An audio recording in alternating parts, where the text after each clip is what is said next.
So somebody may tell you that they love you to begin with. They may do everything to show you that they love you. But then if we don't hold that love authentically for ourselves, they're not going to be able to hold it either.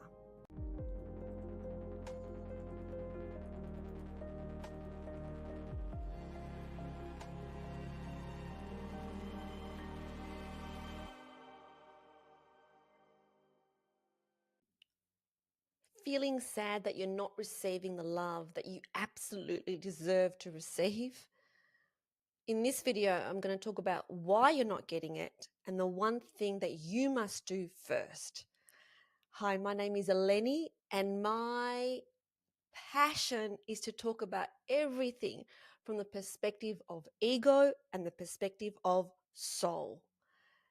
Because when we see those two perspectives, everything then starts to make perfect sense.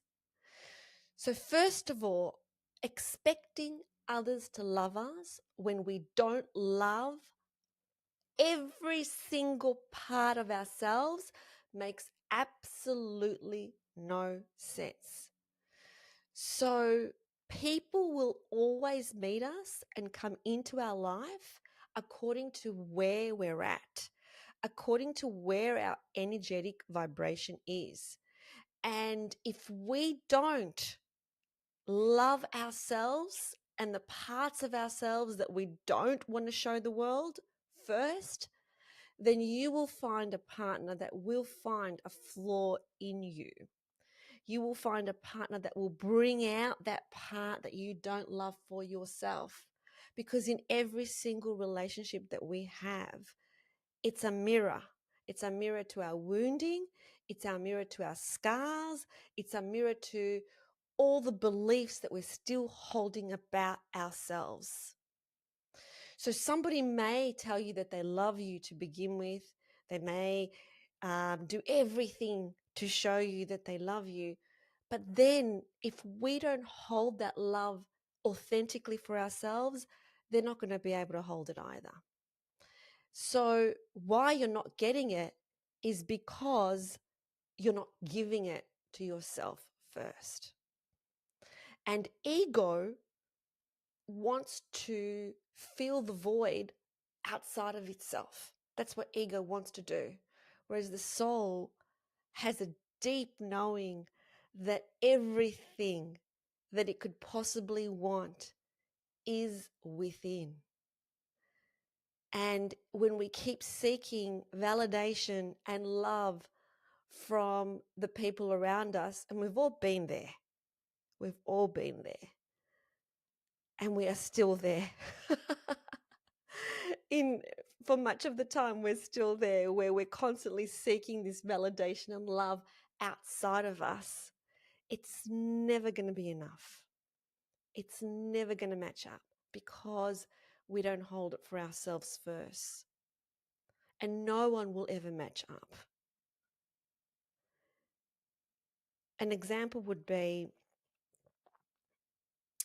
somebody who has had a terrific relationship with one of their parents, who has felt very loved in their childhood. For me, that was me and my dad, where I felt very loved, adored, treasured, and cherished, very grateful that he's the father that I chose in this lifetime.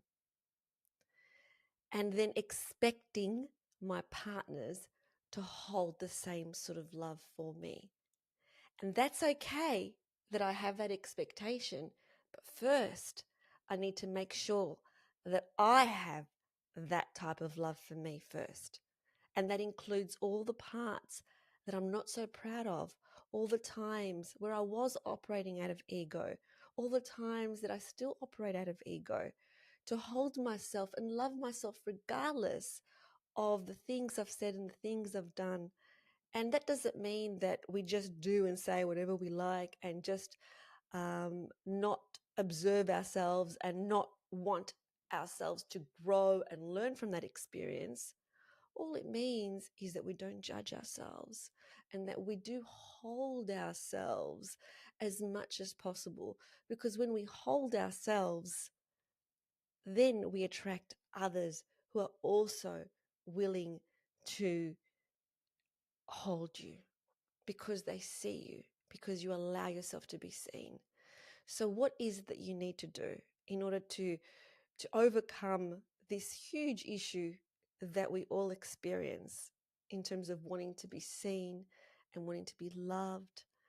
This is what I would like you to do, is that thing that you dislike about yourself most, the thing that you do, the thing that you've done, love it. Love it as much as you can. Whatever the ego does, love it.